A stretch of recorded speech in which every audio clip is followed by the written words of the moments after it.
Hello, friends. Welcome back to Sunday Shenanigans with me, your host, Trevor Stewart, 1308, and we're here with Peanut Gallery right now.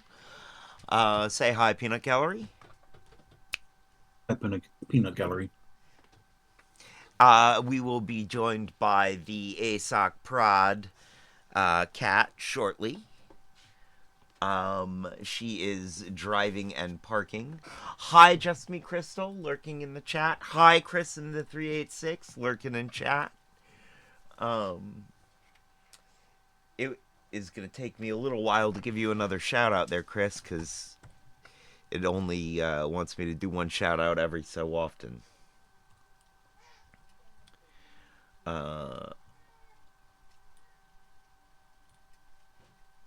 Let's try. There we go. Shout out to Chris into 386. I don't think I did that. I think someone else did. Oh, no, I did. Today's pre-rolls brought to you by The Hidden Leaf, downtown Charlottesville, on the downtown mall, 105 West Main Street, Suite 200, above the bricks, between 10,000 Villages and Hamiltons. A great place to go with some great buds to get some great buds, eh, bud? The only thing better than their bud is their customer service. And they have the lowest prices in town, according to my own highly biased research. By that, I mean I was highly high when I did my biased research. I was highly high. Hi. Don't forget to check website for times and events. The website is thehiddenleafseville.com. That's thehiddenleafseville, all one word, .com. Note of disclosure, we are an opinionated bunch of jerks.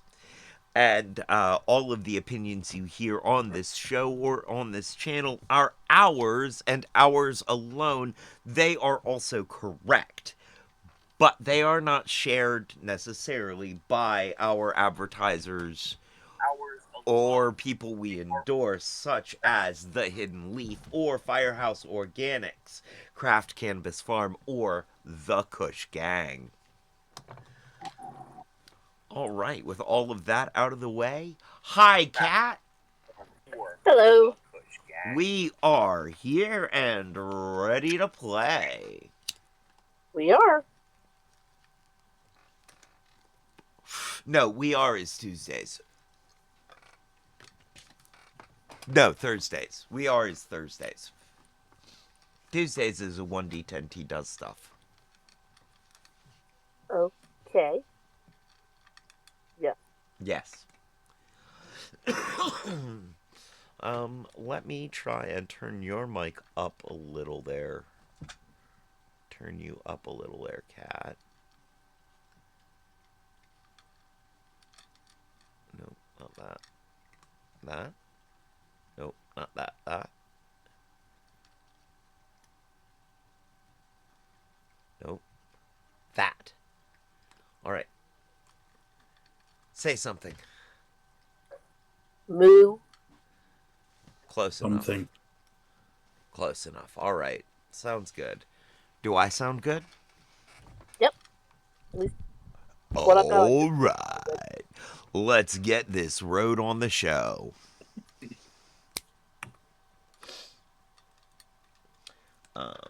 And today on Wait, Don't Tell Me, they have Justice Ketanji Brown Jackson. That should be a lot of fun.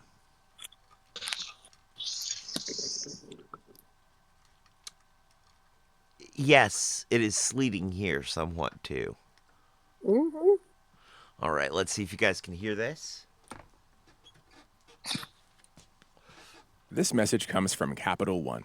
Your business faces unique challenges Yep. and opportunities. That's why Capital One offers a comprehensive suite of financial services. Wait, don't tell me. The NPR All right, News are we quiz. ready Anybody to here a play? reindeer? I Because think I'm so. about to slay. Good one, Bill. I'm Bill Good one. Curtis, and here is your host at Carnegie Hall in New York City, Peter Sagal. Thank you, Bill. Thank you, everybody. It is such a pleasure to be back at this absolute jewel of an institution, Carnegie Hall. We have such a special show for you all today. Later on, we are going to be talking to Supreme Court Sleep dreams Justice are made of ice. Ketanji Who are we to Brown diss the sleep? Jackson. It's so exciting now. Very good, guys. Very good. We realize that she is the most junior justice in the court, but all the really senior ones were outside our price range. It's still free to call and play our games. The number is 1-888-WAIT-WAIT. That's 1-888-924-8924. Let's welcome our first listener contestant. Hi, you're on Wait, Wait, Don't Tell Me. Hi, this is Megan. I'm calling from Tucson, Arizona. I love Hi, Tucson, one of my Megan. favorite places in this country. What do you do there? I work for a place called Startup Tucson. We help people launching their businesses. You do? Hey. So like an incubator, they call it? Of sorts, yes. Yes, yes. And are you the one in a Shark Tank kind of way gets to decide who you're going to invest in based on their idea? We do have a pitch competition where that does get to happen. And what is the stupidest idea anybody's ever pitched you? Oh, I don't know if I'm privileged to say. Oh, please. Please, oh, come on. Megan, come on. If they're that dumb, they probably don't listen to NPR. So go Morocco. ahead. No, we admire your discretion. That's fine, Megan. Welcome to our show. Let me introduce you to our fabulous... What was that? I am not was hearing me any of the broadcast, at least not per Discord. Did you click the stream button?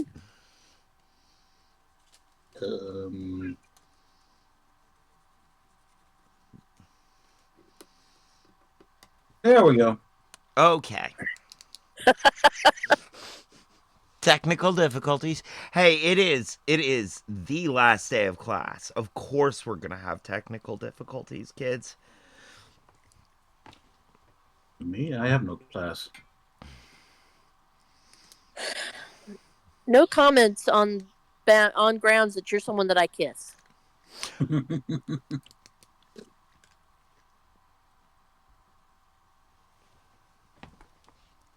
I'm just going to leave all that alone. Fabulous panel this week. First up, a comedian you can see New Year's Eve at the Burlington Comedy Club in Vermont, Joelle Nicole Johnson. Hi, Joelle. Hi, Joelle.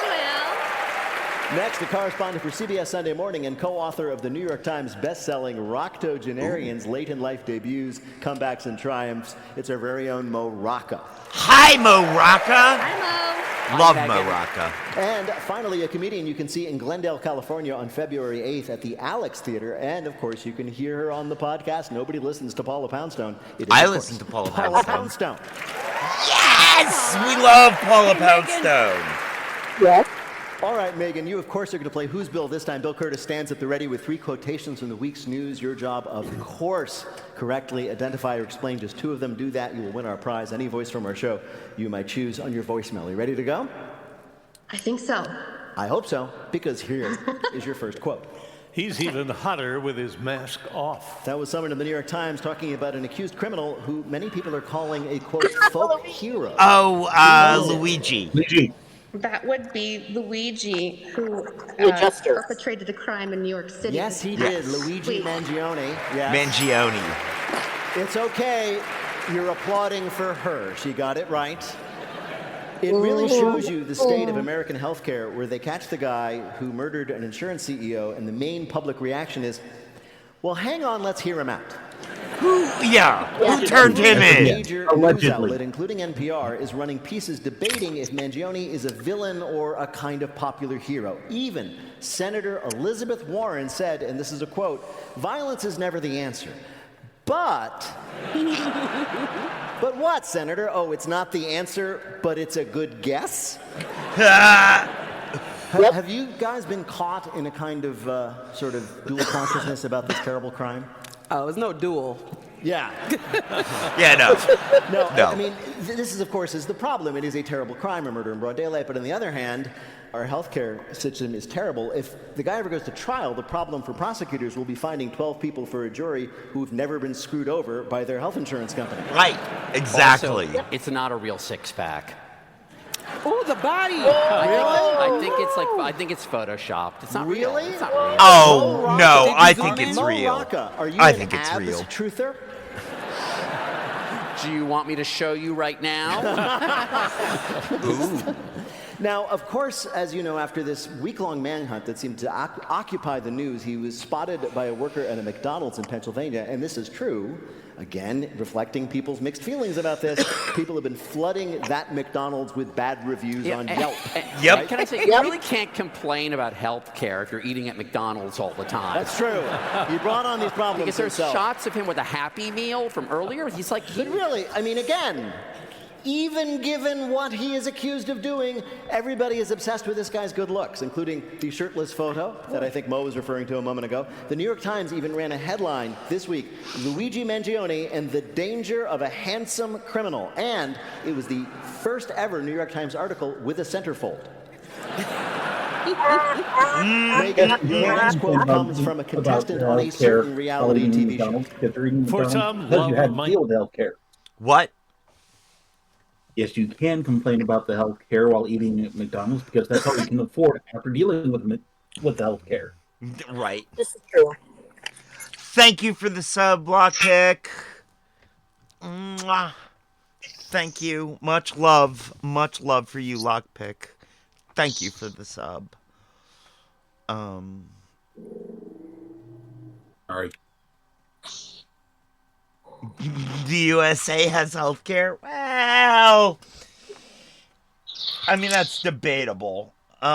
It depends on how much money you have.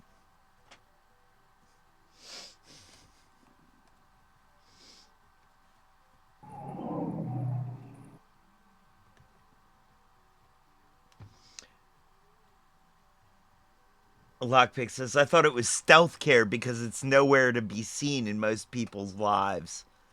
Not even on the radar. Nice. Nice. Yeah, pretty much. I'm aware that I have coverage. I'm not sure that that my doctor is aware that I have a doctor, though. I Yeah. Yep. I'm flying so low that I'm not just under the radar, I'm under the radar machine.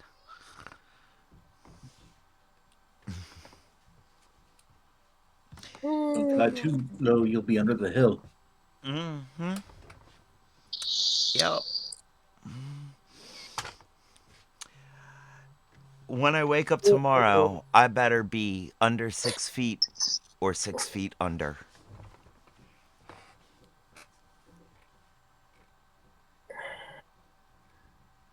For some, love might be blind, but for me, it's not. In a huge win for reality TV stars, this week the National Labor Relations Board ruled that stars of one particular show have rights as employees. They can even unionize. What is that show? The I Bachelor? don't watch reality TV. Well, there was a big hint in the quote. Was it Love is Blind? It is Love is Love is Blind. Blind. However, Yes, did you okay. know?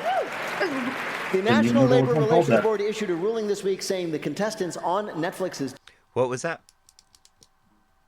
I said I didn't even know that there was one with that name. Yeah, yeah. on Netflix's dating show Love is Blind are legally employees. They have the right to decent working conditions, pay, and if they like, can form a union. This could have shockwaves across the reality TV space, as they say. I can't wait for the first time someone pulls out their Housewives Local 150 membership card. So you got insurance now? Because the rates must be crazy for Survivor. That's true. But also, when you think about it, on Survivor, there will now be workplace rules. OSHA will be able, right, to come in and make sure that everything is safe and up to code. Like, you know, they won't be able to kick people off the island, you know, with union protections. The tribe has spoken. We have to move you to a desk job with full pay. Does that mean like Naked and Afraid is going to have HR? Exactly. Yeah. All right, Megan. Megan, your last quote is about what one person actually got for Christmas. a fake Chanel handbag, a Super Mario bodysuit, 2 fake IDs, and a Kanye West teddy bear. Now, if you're wondering why anyone might get that weird random collection of stuff as a present, it's because, according to the Wall Street Journal, the new hot thing for Christmas is to give your loved ones other people's undelivered what?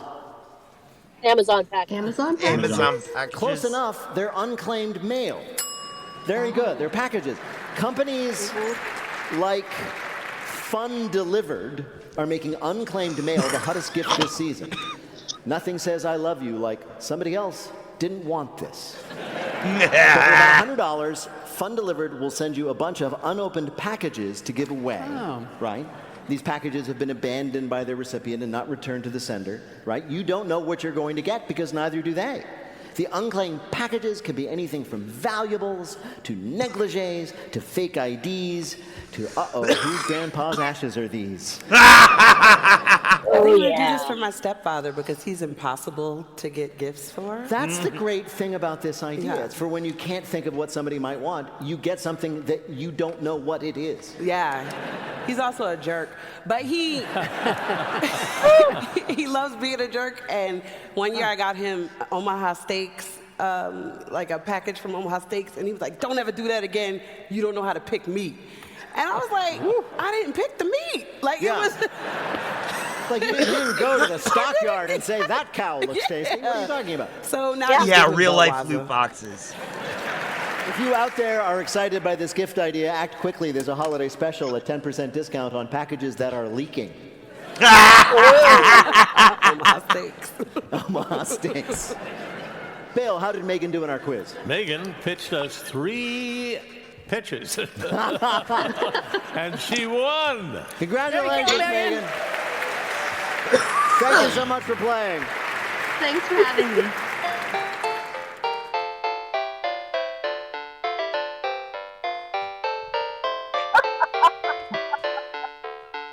Right now, panel, it is time for you to answer some questions about the week's news. That was Paula, cute. an American woman traveling to Australia, arrived there and was caught with a gun in her suitcase, which is a crime. She said she forgot it in there, but she was sentenced to jail this week when authorities discovered what? That she had Googled how to take it to TSA.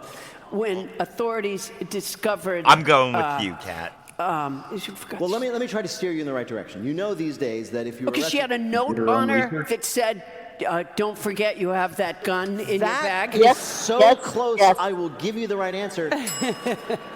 What did you guys say? I said she did her own research. Yeah. She had a reminder about it, and she had Google results for how to put it in her Oh my handbag God. to take it through TSA. Okay. So she had research and reminders on her phone. This sounds like something you guys know by fact, so I'm agreeing with you. I don't know if the peanut gallery I'm knows, guessing. but I did. I'm with you fellers.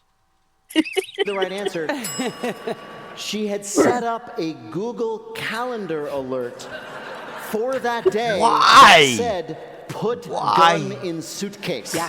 Wow. Yeah. Wow. Why? Yeah. You laugh, but that's why you always forget to put gun in suitcase. This is all true. The woman was carrying this gold-plated automatic pistol on her way to attend clown college in Australia. And before leaving on this trip, she both Googled, "Can I bring a gun to Australia?" And even though the answer is no, she put the reminder in her calendar, right? And when she arrived, she said, "I have no illegal items." And a customs officer said, "Well, what about that gun in your luggage?" And she responded, quote, "Oh, I forgot about that." She should have put the gun in her shoe. She was a clown college. Exactly. Big shoes. Plenty of room in those shoes, that's for sure. Could have put a rifle in there. She should have done what I do. Like if I'm taking meds or something, I will tape. Like if you have to take them multiple times, Yes. right? I tape them to my shirt. And then when I go out, people go, "What's that on your shirt?" And I go, "Oh, geez, thanks." Yeah, and I take it.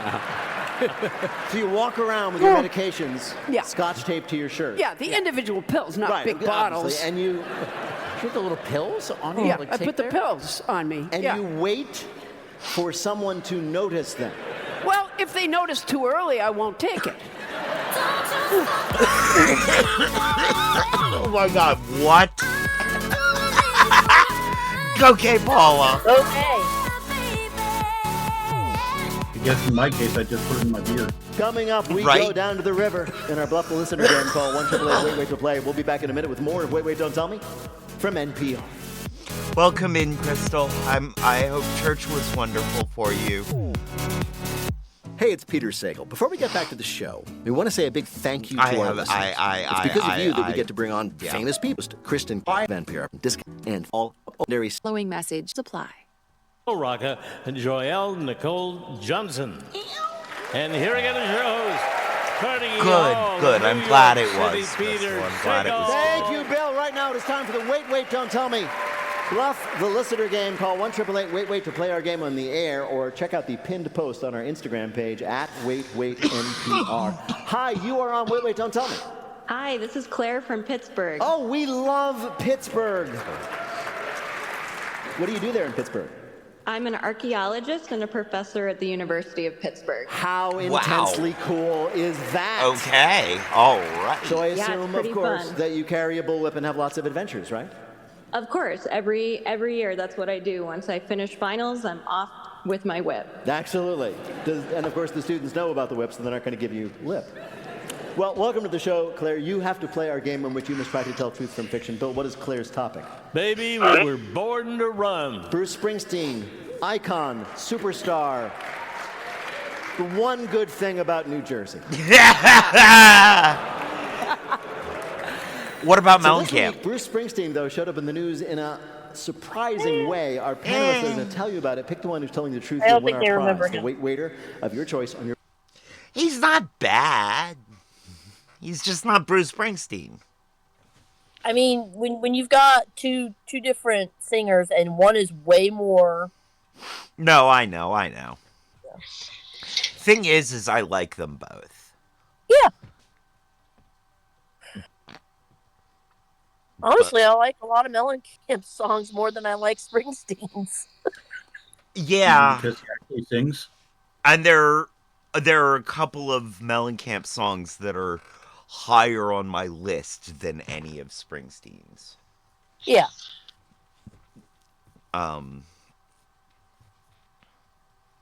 What is it? Blood on the Fence or Blood on the Plow? Something like that. And Paper and Fire. Yeah. Are two of my top 10 all-time songs, all-time favorite songs. Two of my top 5, I think, all-time favorite songs. Mm-hmm.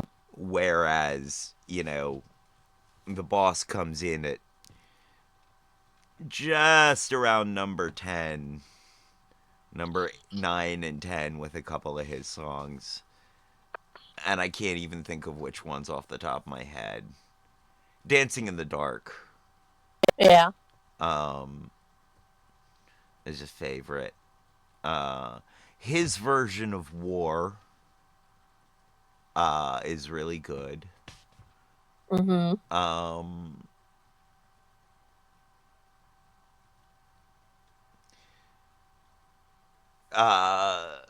River Will Roll, I think, is another one.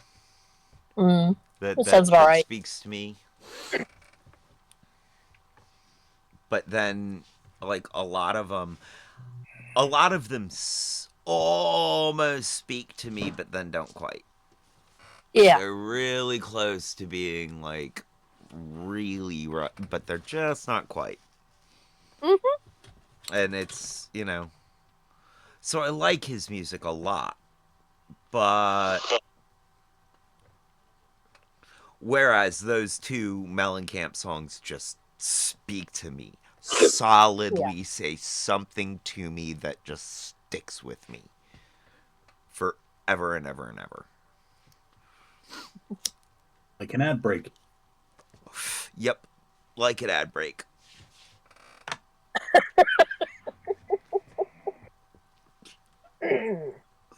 And it is, Now, I will say, CCR has more songs that speak to me more than Mellencamp. I mean, yeah. You do understand the irony of that one. That they're Californian. CCR only had one album. Yes. And they're not Southern. They're not even remotely Southern. Or Eastern, even.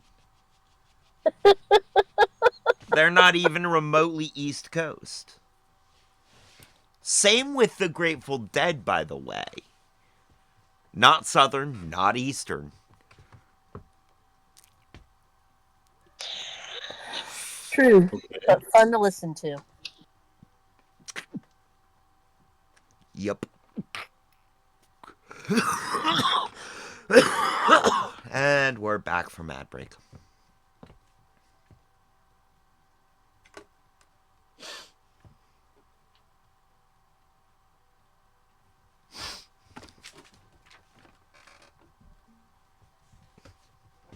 They're just coming out of everywhere. Jeez. All right. So back to the show. Okay. Of your choice on your voicemail. Are you ready to go? Yeah, I'm ready. All right, first up, let's hear from Mo Rocca. If you want to be elected governor of New Jersey, it's not enough to visit the state's diners. It's got the most of any state. It's not enough to eat the state's tomatoes. It produces the best in the nation. It's not enough to throw those tomatoes across the Hudson at Manhattan. Yeah. You've got to pay homage to the ultimate political boss, the boss himself, Bruce Springsteen.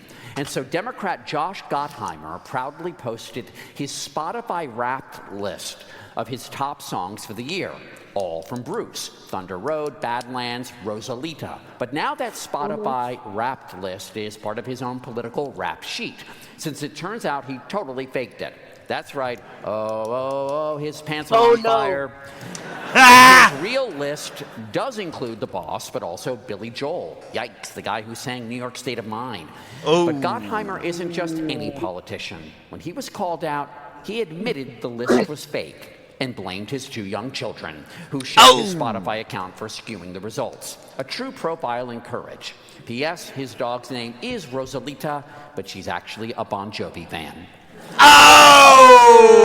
A politician in New Jersey, thinking of running for governor, fakes his Spotify rap to make it seem like he listened to more Bruce than he really did. Unbelievable about that story? No. He owned up to it. Yeah. Well, he owned up to it and blamed his kids. So I mean, there is the passing blame, but he did own up to it. And in New Jersey, nah, it wasn't my kids. It was my chauffeur. It was my taxi driver. It was Billy. Yeah, it was Billy.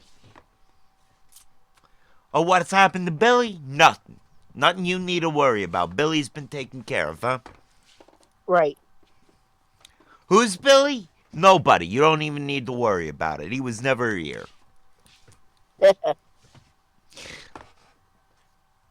Okay.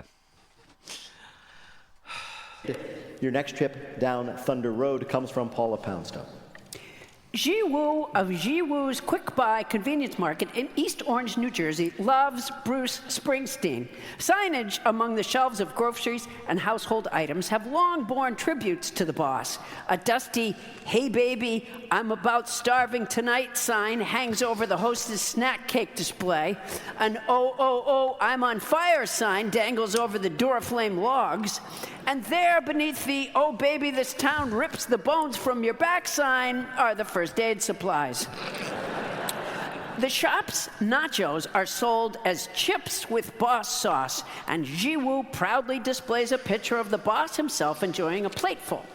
However, when Lee Woo posted a sign saying that Springsteen would be performing there on December 7th, which he did not, it not only disappointed fans, but also resulted in a cease and desist from the Springsteen legal team.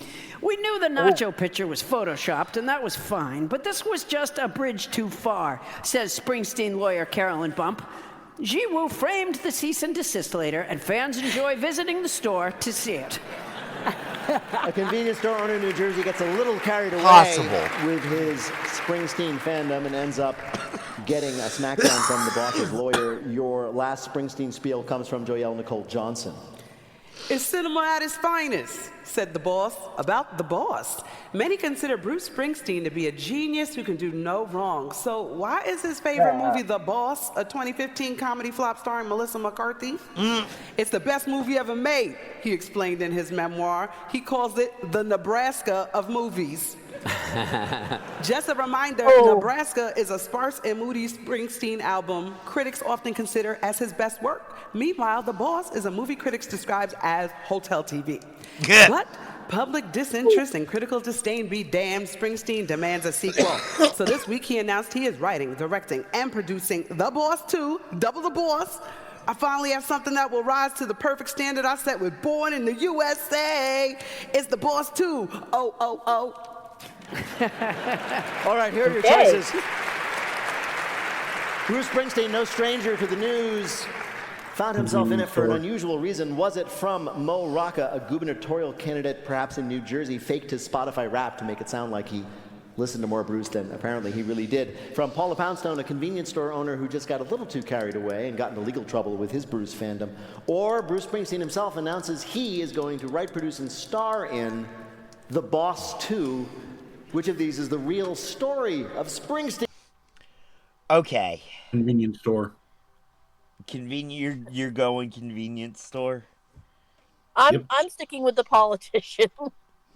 Politician, okay, so oh geez. Wait, you're purposely following a politician? I'm gonna go because I can't reach you right now doesn't mean I won't reach you later. True.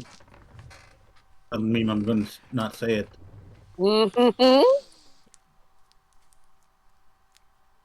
Just so that we have one on each, I'll say C. Okay. Springsteen in the news. I'm going to go with Mo's story about Spotify Wrapped. Mo's story about Spotify Wrapped. Your choice then is the story about the politician who tried to increase his New Jersey cred. Well, to bring you the correct answer, we spoke to the journalist who broke this story. If you take a close look at his Spotify Wrapped image, it's just a little different. The spacing isn't right, the font isn't right. That was the New Jersey Monitor's editor-in-chief, Terrence T. McDonald, who is the guy who realized through careful forensic analysis that this Spotify Wrapped report was fake. Congratulations, Claire. You got it right. So we know 3 things. You earn our prize. Mo gets a point just for telling the truth. And Joelle has never once in her life heard Bruce Springsteen's speaking voice. I sure haven't. And I'm from New Jersey. Really? Yeah. It's good to know. It's just good to know that about you. Congratulations, Claire. You got it right. Well done. Thanks so much for playing. Thank you.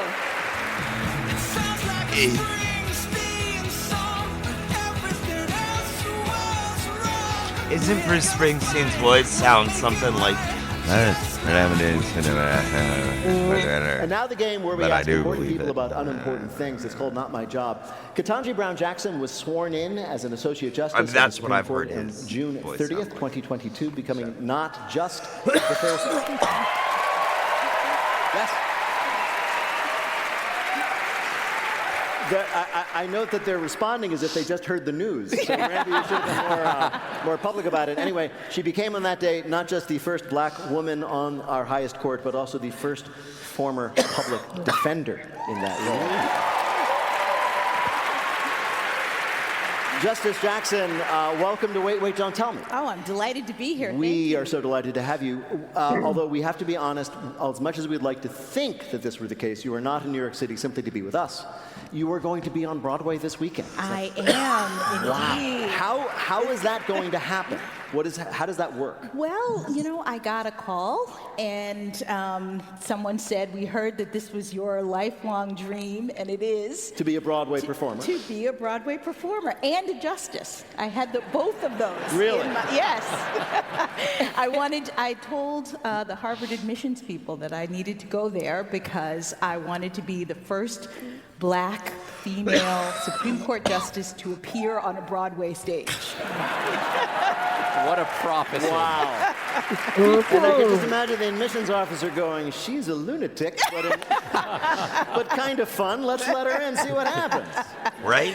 So they have offered you a chance. It's an actual Broadway show, right? It is an actual Broadway show. It is Anne Juliet. Right. They have invited me to do a special walk-on role that I'm told they wrote for me. Wow. So I'm very excited. I mean, I just want to say that this remarkable event, this you appearing on a Broadway stage, is such a gift for all the mothers who are telling their kids, no, you can go to law school and then be on Broadway.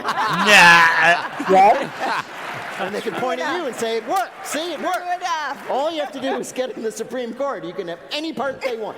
They will call you up and ask you. And also, you know, when Justice Breyer was here, he sang from The Music Man.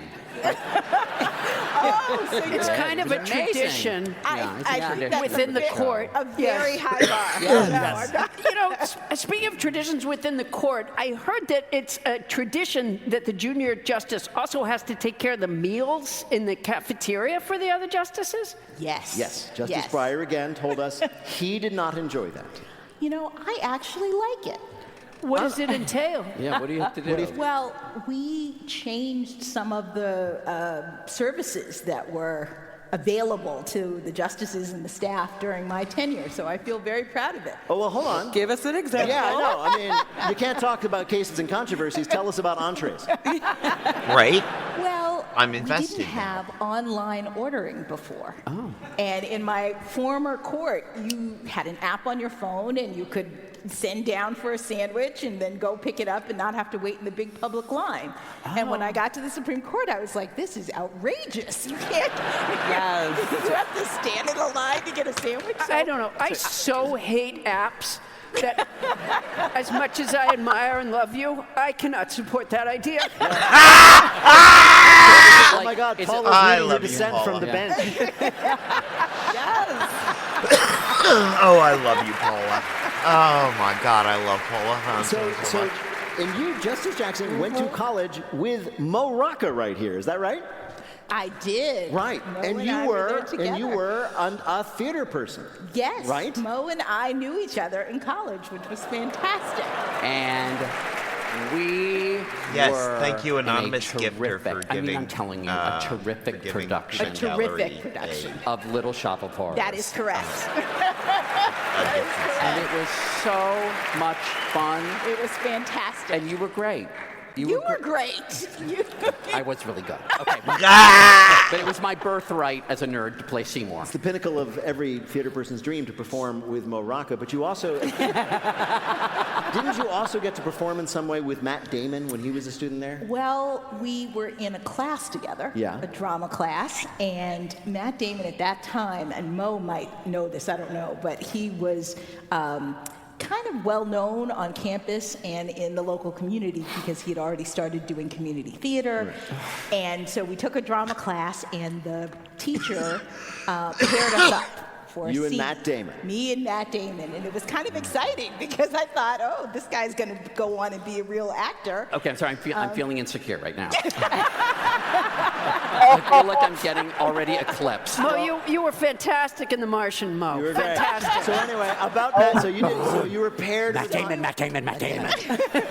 We were paired. You were paired and an actor for doing a scene. Yes. And, you know, we did the scene, and it was some play that didn't have a whole lot of action, like waiting for Godot or something, where you're just sitting on the stage. One of those boring ones. It was boring. You're just waiting. But at the end, the professor said, oh, Ketanji, you were so good.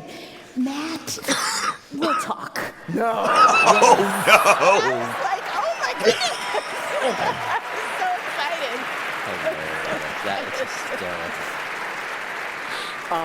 Wait, so long. Okay, I'm going to be sincere really quickly. That photograph of your daughter looking at you during your confirmation hearing Oh my gosh. was one of the most beautiful things I've ever seen in my life. Oh, my goodness. Thank you. It was remarkable. It was, you know, I showed it to my kids, and I said, "What the hell's the matter with you?" They don't look at you like that, Paula. They do not. Well, Justice Jackson, we are so thrilled to have you with us, and we are asking you here to play a game we're calling Supreme. Meet the Supreme. We were thinking about the Supreme Court, and that made us, of course, think about Diana Ross and the Supreme. It's better than So we're going to ask you Supreme three tacos. questions about that greatest of all girl groups. Get 2 of them right, you'll win a prize for one of our listeners.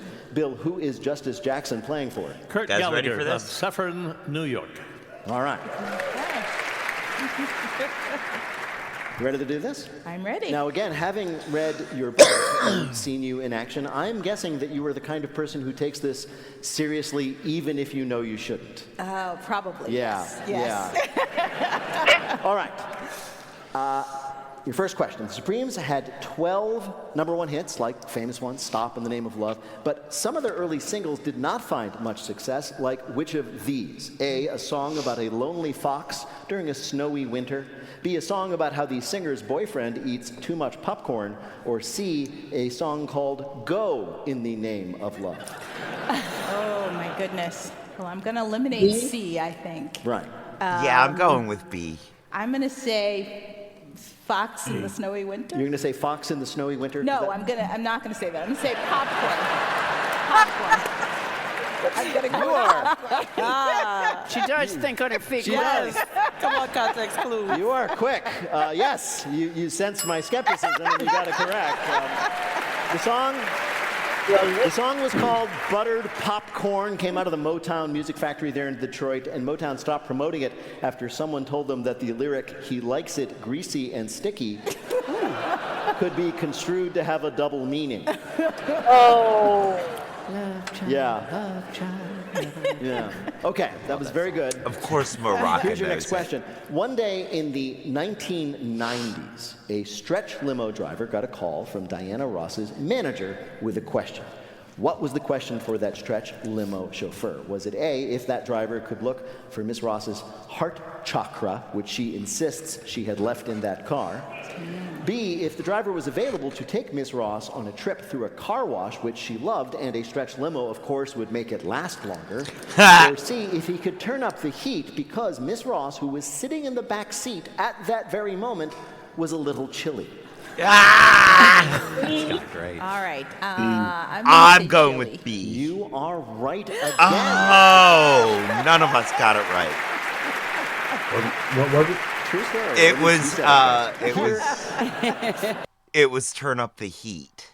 Yes. That's what I said. C. Oh, you said C? You said C? Okay. Both of us said C. I said B. Go through the car wash. Out of the list of possibilities, that seemed like the most I mean, it seemed possible. the most cutely outlandish thing she could do. Also, in the 90s, it would have been extremely outlandish. Like I said, the most cutely outlandish. Yeah. But I do like the car wash, because I like car washes. Yes. Here's your last question. Ms. Ross, known, of course, as one of the quintessential divas, as we just illustrated, she does, in fact, try to stay humble. For example, she went on social media in 2017 to express her sincere gratitude for what? A, the fact that a song she recorded in 1974 hit #1 again. B, she was grateful for her daughter sharing her Netflix password with her. Or C, she was grateful for the stranger who turned in her fanny pack after she lost it at Marshall's. Diana Ross with a fanny pack? Diana Ross Diana at Ross? Marshall. Right? I'm going... You really think it's C? You're right again. What's the answer? The tweet read, "Thank you." It was C. Uh-huh. Okay. It was fanny pack. C. Marshalls. I put my answer in the chat. I didn't have time to think about it.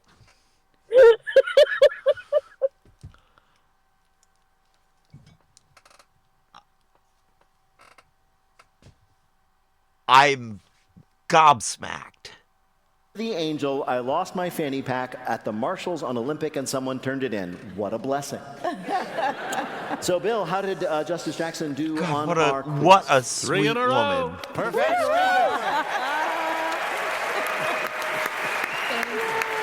Ketanji Brown Jackson's memoir is called Lovely One. Justice Jackson, thank you so much for gracing us here with your presence. Ladies and gentlemen, Associate Justice Ketanji Brown Jackson.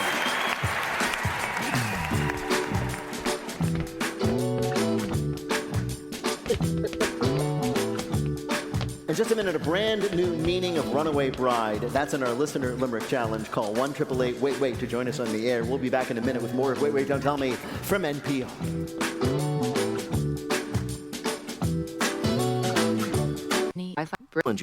He rhymes.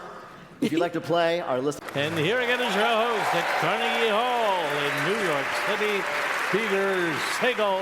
Thank you so much, Bill. In just a minute, Bill, like history, does not repeat himself, but sometimes he rhymes. If you'd like to play our listener limerick challenge, give us a call at 1-888-WAIT-WAIT. That's 1-888-924-8924. Right now, panel, some more questions for you from the week's news. Paula, the life of a parent can be hectic, as you yourself well know, which may be why a recent poll found that 1/3 of parents regularly eat what for dinner? Oh, their Nothing. kids' food. Yes, exactly. Their kids' leftover lunches specifically. I should have said that. Oh, yeah. In order to save time and money, about 30% of parents around the country admit to regularly eating the leftovers from their kids' school lunches for their own dinner. Now, I trust researchers, but I'm calling this one out. It is not 30%. Every parent does this. 100%. Some just don't want to admit how delicious Uncrustables are.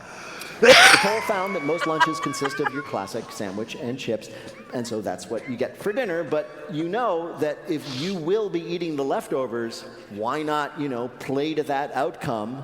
Your kid's like, oh, why did Mom pack me a pan-seared halibut and a glass of Chardonnay again? Right?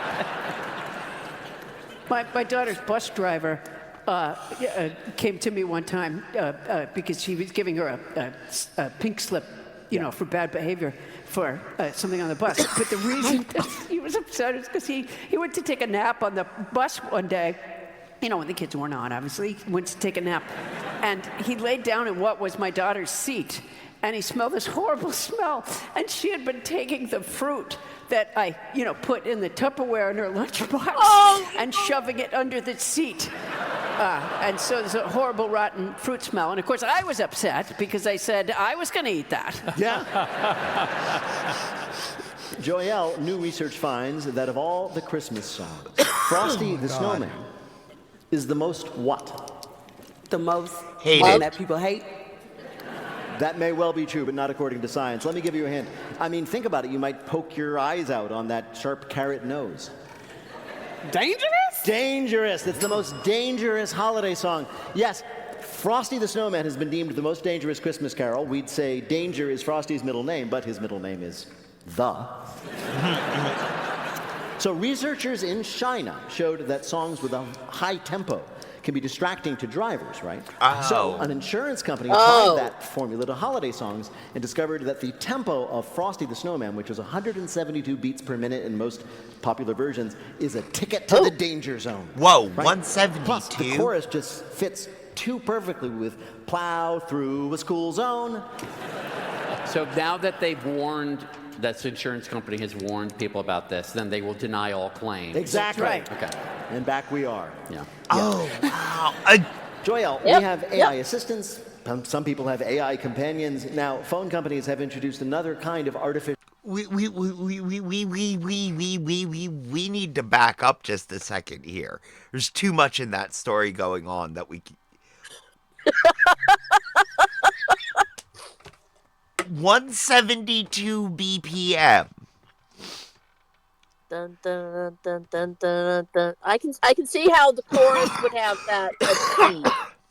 172 BPM is faster than most dubstep. Faster than most hardcore. Faster than most breakcore, I believe. We need Lockpick to go analyze this and we and need do that. Lockpick and Retro Future Now to tell us What BPMs? What type of music go faster than 173? How the heck does Frosty the Snowman have more beats per minute than those? Because they're doing it. They're counting the beats on the tambourine. Yeah. And it's going 1 2 3 4 1 2 3 4 1 2 3 4 1 2 3 4 1 2 3 4 1 2 3 4 1 2 3 4 1 2 3 4 1 2 3 4. So that. But just because they got a hyperactive 6-year-old to do the tambourine part does not mean it's a dangerous song. I mean, they gave the 6-year-old a tambourine. It's definitely dangerous. Yeah. Have you ever seen a 6-year-old use a tambourine like a Xena warrior princess throwing? Yes. Yes, I know it can be dangerous. Yeah. I'm just saying, man. That's how broken noses happen. It gets flung like a chakram. It gets used like a war mallet. It gets hurled through windows. That is not how my nose got broken. But that is how broken noses happen. Yes.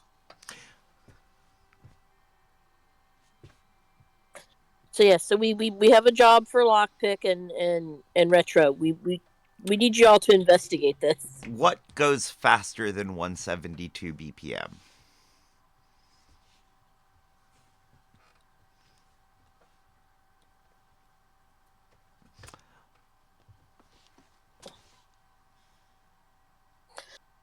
Okay. I mean, most of the time it's done without the tambourine, so how's it the most dangerous song? I don't know. More cowbell. It'd have to be more cowbell because they're not allowed More to swear in the cowbell. song. What have I told you kids about the scooching? I want more cowbell. More cowbell. It's not my best walk-in impression.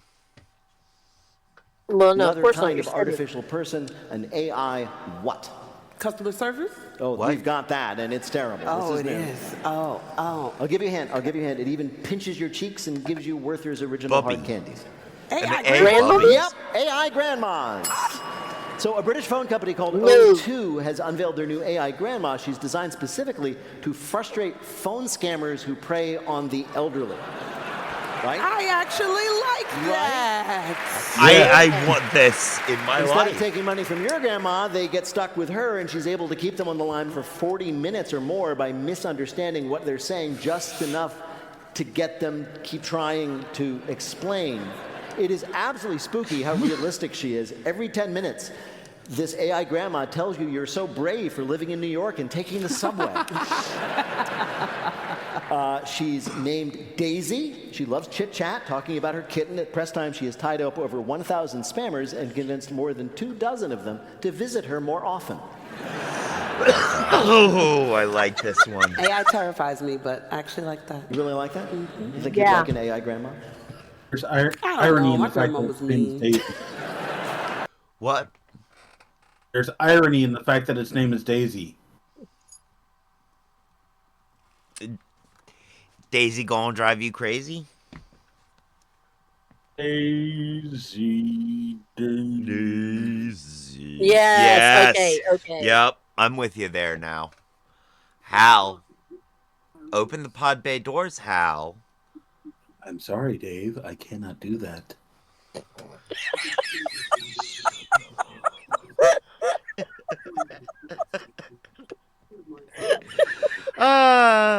I'm glad we know each other. We work well as a team. You should be a little mean. Like Daisy should be like, sit down somewhere. You know? Was your grandmother just run-of-the-mill mean, or was she wicked? Ooh, she had an evil cat, and this is why I hate cats. And the cat would like hide under the table and scratch us, all the kids, when we'd walk past. But he never messed with grandma because he knew, and she knew he was scratching us, but she didn't care. Right. That's harsh. Yeah. Wow. I didn't realize till right now that I should talk to my therapist about that.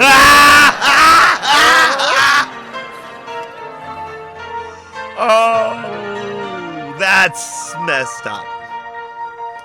Coming up, it's lightning fill in the blank, but first it's the game where you have to listen for the rhyme. If you'd like to play on air, call and leave a message at 1-888-WAIT-WAIT. That's 1-888-924-8924. You can catch us most weeks back at the beautiful Studebaker Theater in Chicago. For tickets and info, just go over to nprpresents.org. Hi, you're on Wait, Wait, Don't Tell Me.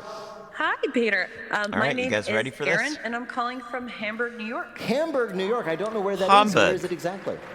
It is about 20 minutes south of Buffalo and not far from where the Bills Stadium is. Oh, And really? Unfortunately, we're under about 2 to 3 feet of snow at the moment. Okay. Well, that just makes you people thrive, right? Yeah, we're playing to the stereotype and loving every minute. It just cushions the blow when you jump at the folding table before the games to have the snow on it. Aaron, Bill Curtis is going to read you 3 news-related limericks with the last word or phrase missing from each. If you can fill in that last word or phrase correctly on 2 of the limericks, will be a winner. Those are the rules. Are you ready to do it? I'm ready. Let's go. Here's your first limerick. Waking early to sweat is no fun, so I don't want to be your +1. The weddings I choose feature live bands and booze. Not a nuptial day, 5-mile Run? Yes, very good. This week, the New York Times told us about a new wedding trend where in the morning of the ceremony, the bride and groom make the guests go for a run with them. Absolutely not. Even putting on sometimes a pre-wedding 5K. There's nothing like starting a day with all the people who love you, giving them a reason to hate you. This sounds worse than a destination wedding. Right. Yeah. It's like, yes, you have to go somewhere and you have to get there on foot. And now, in most cases, these weddings, the run is not required. But to the destination wedding. Right. Yeah. Just still, no. Mm-mm. I mean, even if you make it a zombie run, nah. I'll be the zombie. I'll chase your ass for making me run that early in the morning. Now the way it would work is if it was a zombie run done after everybody said I do, and then the entire guest list gets to chase the bride and groom to the reception hall. That I can see working. Only if they all get drinks first. If they get after the I do, everybody gets the round of champagne, and then, they get to get drunk and chase them. Because that's way more fun for the photographer anyway. Yeah. Oh, if you get drunk enough, you'll definitely be shambling. Yep. Yep.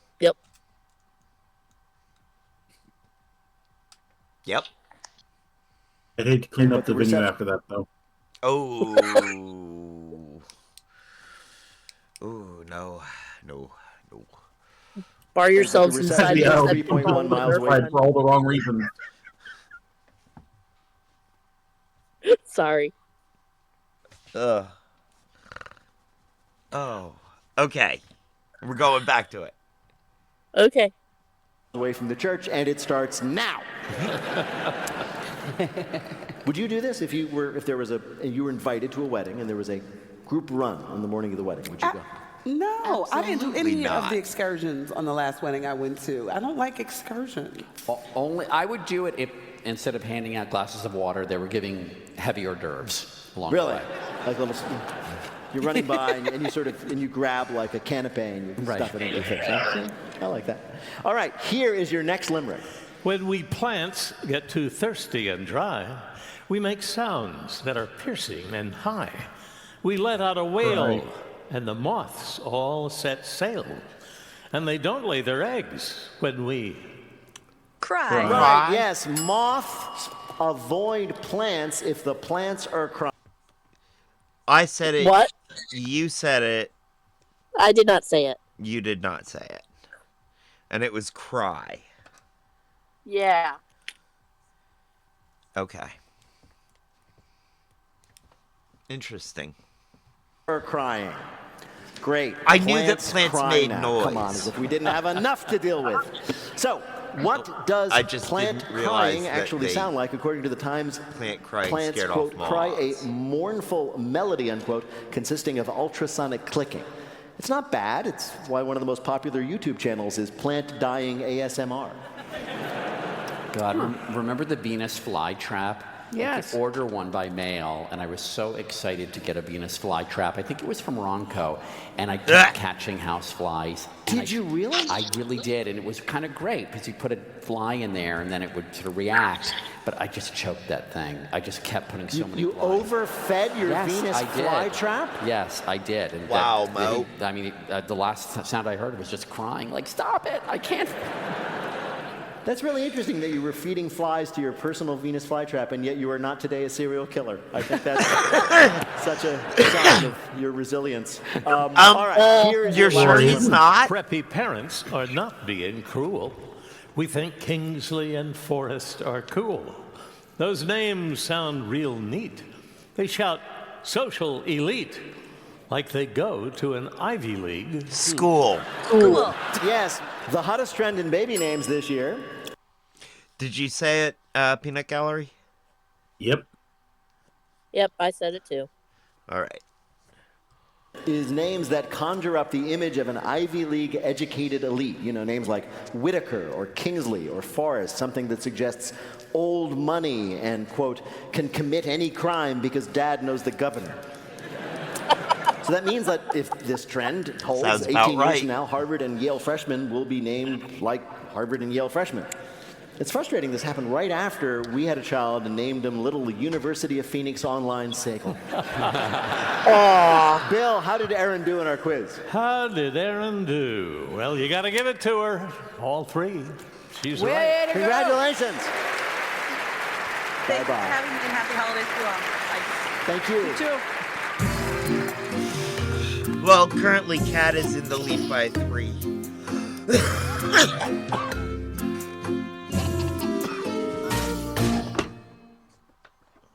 Support for this podcast and the following message come from Anthropic. Meet Claude, who gives a content. Why you? Now on to our final game, Lightning Fill in the Blank. Each of our players will All have right, 60 you guys seconds ready? in which to answer as many fill in the blank questions as Ready. they can. Each correct answer now worth 2 points. Bill, can you give us the scores? Mo and Joelle 3, Paula 2. All right, Paula, that means you are in second place. That means you're going to go first. The clock will start when I begin your first question. Ready to go? Yeah. Fill in the blank. On Wednesday, Christopher Wray, the director of the blank, announced he would resign at the end of President Biden's FBI. The head of the FBI. Right. On Thursday, the president of South Korea defended his decision to declare blank in that country last week. Martial law. Right. This week, GM announced it was abandoning its plans to develop a line of blank-less taxis. Driverless. Driverless. Right. On Tuesday, the CDC proposed a new rule that would greatly reduce the amount of blank in tobacco products. Chemicals? Right. This week, a man in the UK who was arrested for the 59th time told the judge blank. I like it here. No, he told the judge... I missed you. He told the judge, quote, I think this time I really have learned my lesson. On Monday, FIFA announced that Saudi Arabia had won the bid for the 2034 blank. World Cup. Yeah. Soccer World Cup. champion thing. Oh, Okay. World Cup. World Cup. Right. This week, a senator said that mysterious blanks above New Jersey should be shot down Drones. if necessary. Drones? Right. During a parade in Palm Springs this week, a motorcycle cop who wanted to impress the crowd did a wheelie and then... Fell over. Fell over. No, he did a wheelie and then crashed into the crowd, sending 10 people to the hospital. Oh my Damn. gosh. During the Festival of Lights this week, the motorcycle cop popped up on one wheel, lost control of the bike, and knocked down 10 people. Fortunately, no one was seriously injured until the ambulance taking them to the hospital tried to do a wheelie. Wow. Bill, how did really Paula bad do in our idea. quiz? 12 more points. You get a total point to for that. 14. Puts her in the lead. Okay, I have arbitrarily chosen Mo to go next. Mo, fill in the blank. On Thursday, President Biden set a single-day record for presidential blanks. Pardons? And commutations. On Tuesday, Russia confirmed that they had granted asylum to the deposed president of blank. Syria. Right. This week, residents were told to evacuate as a blank swept through Malibu. Fire. Tsunami? Yes, wildfire. On Thursday, a watchdog group reported that the FBI had... Did you say that, Kat? No, I did not say that. Did you say it, Will? I didn't even hear the question.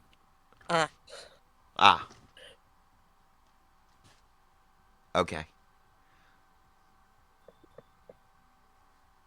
Basic steps in their intelligence gathering before the attack on the blank. Capital. Right. This week, Russia announced it was sending, quote, 100 elite blanks to North Korea. Soldiers. 100 elite. I mean, fighters would just be too obvious. So, clowns. 100 elite goats. Okay. Wow. They were the goat, the greatest of all time goats. Elite goat is kind of redundant. Yes. On Wednesday, Bill Belichick agreed to a 5-year coaching deal with blank. You know, I'm going to say it's the University of North Carolina. You're right. Okay. Look at that. Well, hello. To combat overcrowding, an airline in Japan announced plans to deliver passengers blank directly to their hotels. Oh, bags? Their baggage. Luggage. This week, the elaborate wedding proposal of a couple under a giant Christmas tree near Radio City Music Hall near here was interrupted by blank. Elephants? I don't know. It was Snakes. interrupted by the lighting of the Christmas No, it was tree. interrupted by a rat running out of the Christmas tree just as the man got down on one knee. Yes! The rat's timing. I'd like to think it was. I'd love to think it's Pizza Rat. Pizza Rat, yeah, he's still out there. The rat's timing could not have been more perfect. If you look at the video, he popped out of the tree the moment the man was about to pop the question. The story has a happy ending, though. The rat said yes. Yes. Bill, how did Mo do on our quiz? Settled at 15, and he takes the lead. All right, Yeah. then. So how many, then, does Joyelle need to win in this, her first appearance on the stage of Carnegie Hall? 7 to win. Here we go, Joyelle. This is for the game. Oh, boy. Fill in the blank. On Tuesday, GOP lawmakers met with several of blank's cabinet picks. Ugh. Well, I don't want to say his name. Sadly, you must. Trump. Trump. Yes, Donald Trump. On Wednesday, a technical issue caused widespread outage of Facebook, Instagram, and the other apps run by blank. Meta. Right. This week, 3 more people filed charges against disgraced hip-hop mogul blank. P. Diddy. On Monday, the Department of Agriculture announced plans to expand the testing of U.S. milk for blank flu. Swine. Swine. Bird. Cow. Bird. Yes. This week, a man won the Spanish National Scrabble Championships despite not blinking. Speaking English? Spanish. No, despite not speaking any Spanish. It was in Spain 3 months after having back surgery. Golfer blank announced he was returning to competition. Tiger? Tiger Woods. On Tuesday, movies and TV shows produced by Netflix scored over 35 blank award nominations. Emmy. Golden Globe? Right. This week, the most watched video on TikTok was a woman telling the story of the time she had used an olive oil hair treatment in high school and blanked. Her hair caught on fire. And started dating an Italian dude afterwards. I don't know. No, I'll tell you what happened. She used too much olive oil, leaving a path of olive oil behind her. Then her cat frightened her. She slipped on the oil, slammed into a door, and passed out. Then she woke up in darkness, didn't know where she was, and couldn't stand because both her legs were asleep, and she was covered in olive oil. She finally got up and tried to run to the door. When she got to the door, it set off the burglar alarm, which wakes her dad up, and he comes downstairs wielding a baseball bat, thinking there's a burglar. They both scream. The story goes on, but the show is about to end. Bill, did Joyelle do well enough to win? Well, she and Mo did enough to tie. Come on.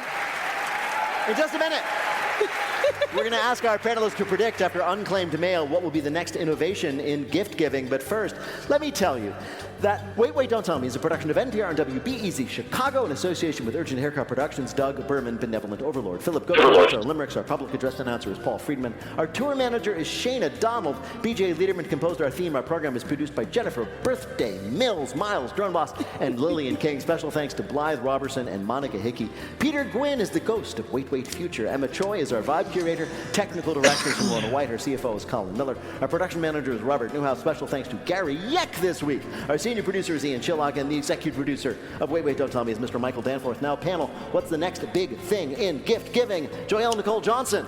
Therapy. Paula Poundstone. Just whatever's in the trunk of your car. Dumpster diving.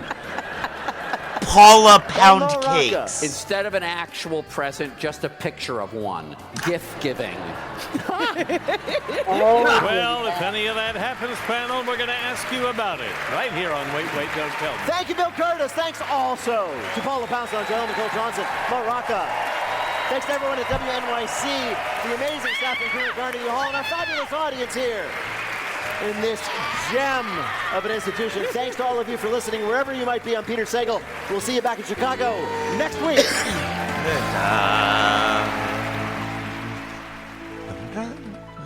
This is NPR. Support for this podcast and the following message. Well, thank you guys for being here. Oh, I never did the thing over to... Oh, well.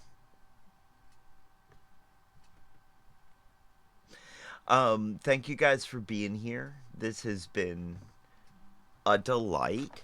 So, when we get back from ad break, I will give the scores. But yeah, it was, that was a lot of fun. An incredibly close game. Cool. Yes. At least by my scorekeeping. I don't know. I don't know if you guys had the same score count that I did. So. I wasn't keeping track. That would require me to do math, and I'm not doing math. That's fair. That's fair.